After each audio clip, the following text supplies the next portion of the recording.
How's it going, guys? Today we're going to be talking about twisting wire to make more special looking chainmail. I've made chainmail for a long time. That's why my channel is called what it is.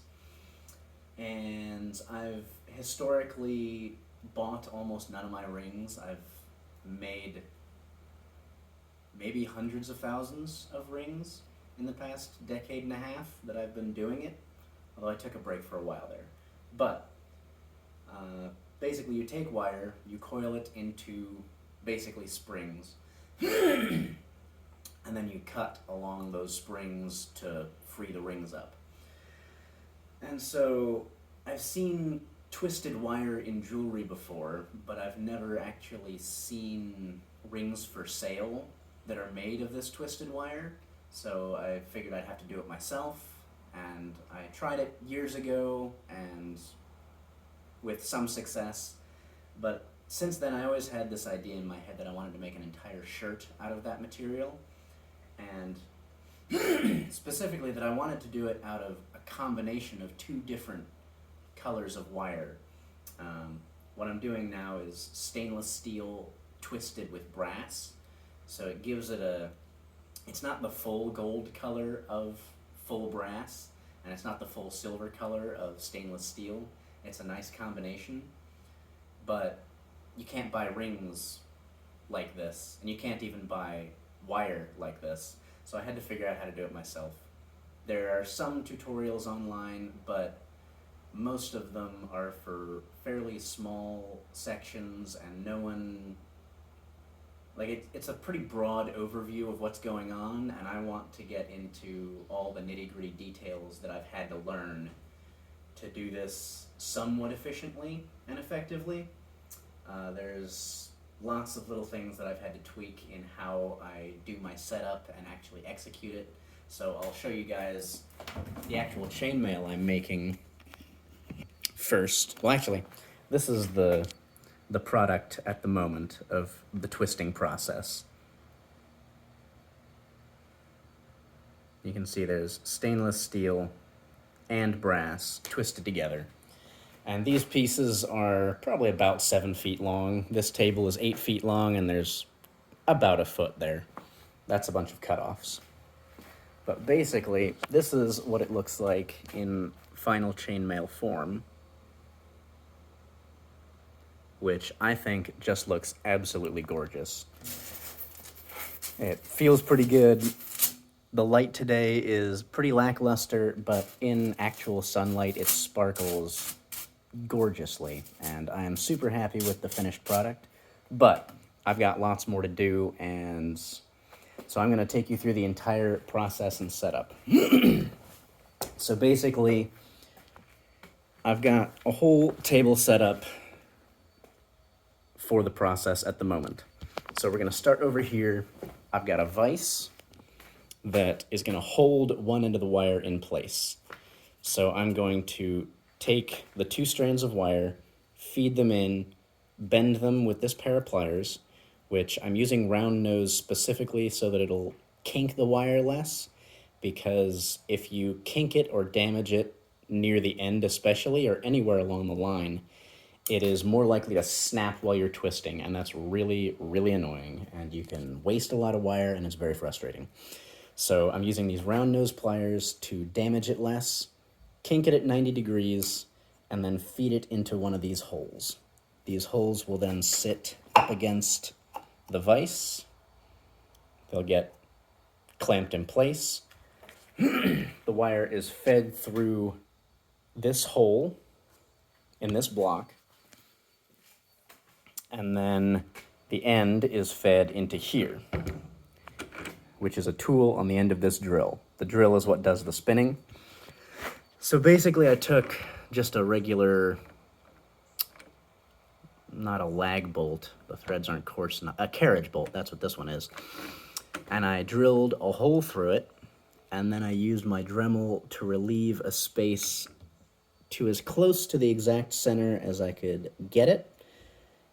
It doesn't have to be the exact center because you're not spinning at tens of thousands of RPM, but You want it to be fairly centered just so you're not introducing a bunch of unnecessary vibrations into the system, because you do have to spin it quite a lot to twist it effectively, and the slower you have to twist it because of vibrations, the longer the process is going to take, and that's just frustrating. So, right here I've got my setup to hold my coils in place so I can feed my wire relatively efficiently, and I've got these two strands ready to be used. They're just clamped with soft jaws. I've been using just a regular pair of vice grips, steel vice grips. These guys I've used in the past. They do work, but as I was saying before with the pliers, they can damage the wire, specifically the brass wire, and make it more likely to snap while you're twisting. No bueno, soft jaws, soft clamps, soft everything in contact with the wire as much as possible. So, you feed the wire, so basically the process, you feed the wire out, I feed it through this hole. This helps dampen or interfere with vibrations that'll be happening in the center of the strands as I'm twisting. Feed it through there, into the block, into the clamp, the vise. We go through every word I know for what that could be. And then we clamp it back here, cut it off, and then put the cut ends through here. And there's a specific way that I do that process as well. I will show you how that is twisted to keep it in place without needing to have extra tools or anything like that, and in a way that will be least likely to snap it off as we go. So, I believe we have done the overview. So now, quote-unquote safety glasses on, because we're in the workshop. Safety glasses on. I'm going to put you here for now, and I will show you the overview of the process, and before I start twisting the wire, I will show you how I loop it around the tool in the drill.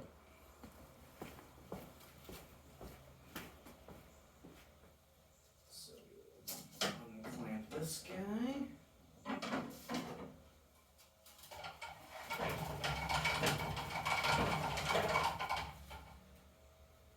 Feed it through here.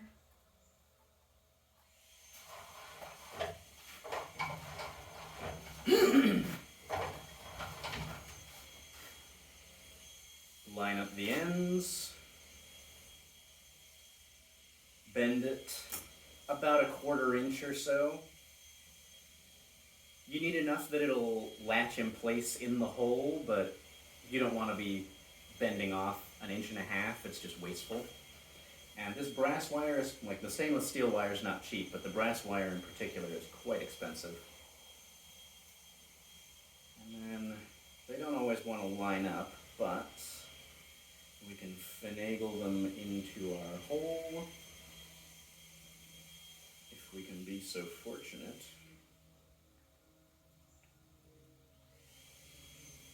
There we go. Now we're in.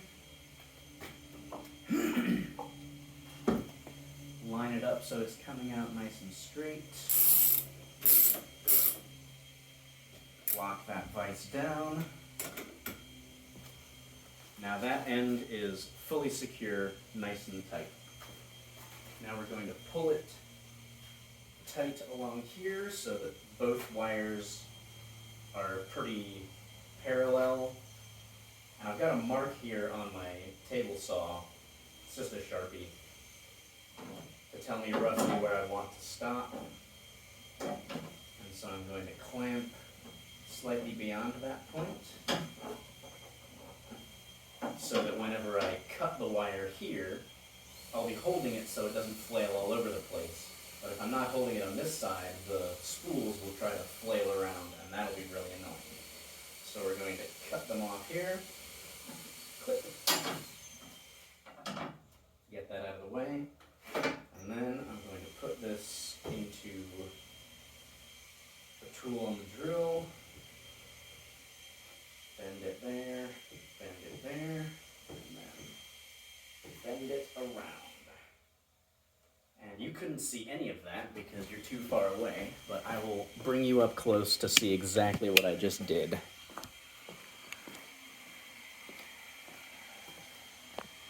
So,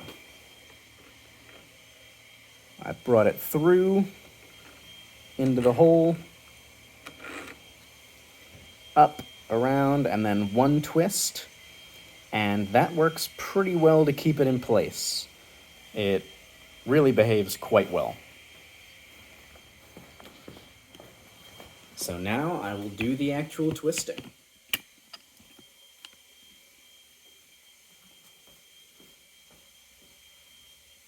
You want to maintain tension on the wire, and you want to keep it in a fairly straight line with the end that's clamped.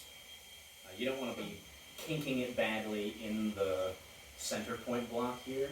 Although I do kink it ever so slightly in the center block if there's vibration happening and it's trying to flail around. Adding a tiny bit of pressure will add stability into the line, and it doesn't seem, I've never had it snap in the center there, so as long as I'm not kinking it way off like that, it seems to work pretty well. And so I'm keeping tension on it, but not a ton, just enough to make sure that it doesn't pull itself in too hard. And the wire is going to shorten pretty significantly. The end of the drill tool here starts right here, but it's going to finish up around here somewhere because the wires lose length as they twist around each other. So let's begin.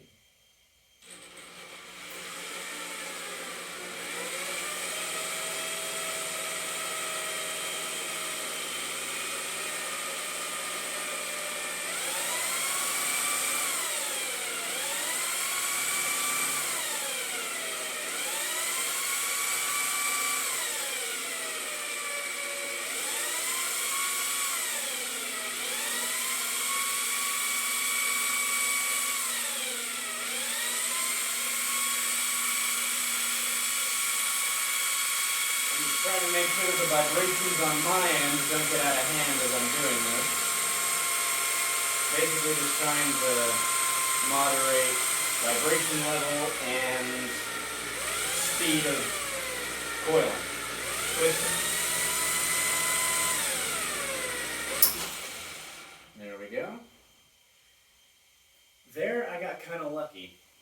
You can twist it until it snaps off at one end or the other, and usually I try to stop it before that happens, because if you can see here, there's a little bit of waviness going on this end.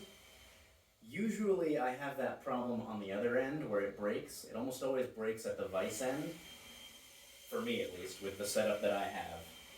And a lot of the time when that happens, it'll have this waviness but much more aggressive, almost like a spiral going on, and I can usually salvage that in my coiling process, but it's pretty much, it's really bad and you don't want that to happen.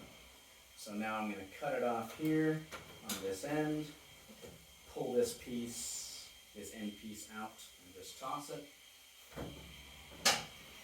And now pull it through, lay it down with its friends, and we're good to go. That's actually pretty, it's a little thinly, well, it's not as tightly coiled as I'd like. It definitely gave up the ghost faster than I hoped. So actually, I'm going to retwist this. I'm going to twist it some more, because I would like this to be tighter.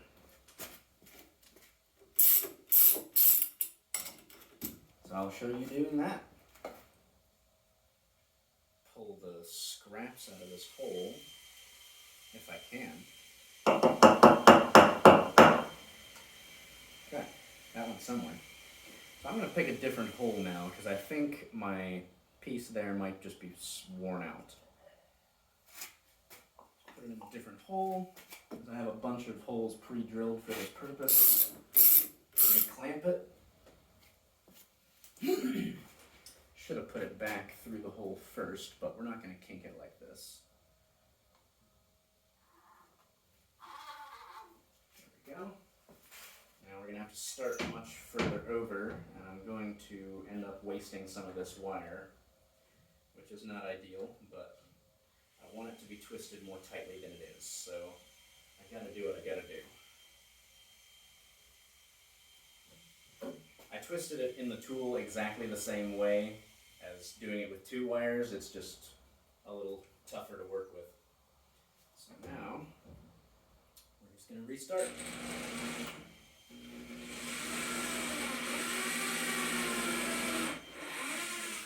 And retwisting this, I'm definitely taking a gamble because I don't know if it's gonna just try to break off again at the end or if it's gonna behave the way I want. I have to be very, very careful not to snap it off at the end again. Basically, it's going to reach a point where the drill is going to be accelerating through the whole, it's not going to be accelerating much. It's going to be moving through the whole process at a fairly similar rate, depending on your RPM. But then, even if you don't change the RPM, toward the end of its coiling, before it snaps, it'll slow down how fast it's moving forward, even at the same RPM. So you can kind of gauge where you might be entering that danger zone, but it's definitely not 100%. It's tricky to do, at least for me.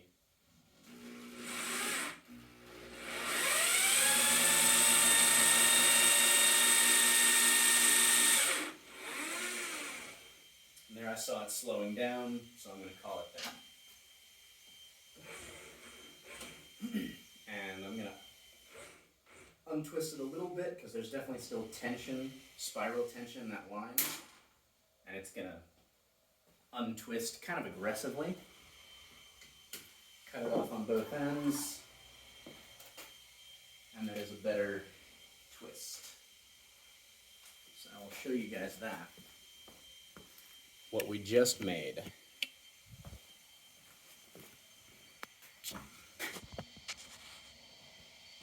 There's a nice, actually find it. And the wire here that I'm using is 19 gauge.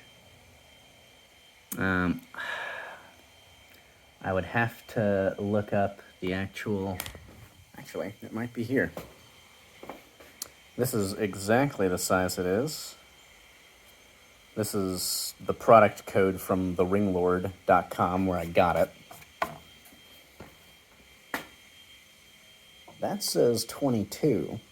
So I'm wondering if they reused this spool. That says 22, but this is not 22 gauge wire. This is 19 gauge. So I'm wondering if they reused that spool for something else. But you can do this with any number of different sizes of wire. It's just going to depend on how thick you want your finished product to be. But this is my finished product here. And that came out quite nicely. It's a pretty even twist. And these are the other guys. I'm definitely not exactly perfect on matching my twist rates. So not every piece of wire is coming out the exact same tightness of coil, but that's just the risk of doing things in a totally custom workshop. But if you guys have any questions, please let me know. I am happy to answer. I wish that a tutorial like this had existed when I started doing this process, because I fucked up a lot of wire and wasted a lot of material just trying to figure out all these details and problems. Anyway, I hope you guys have a nice time crafting and have a great day.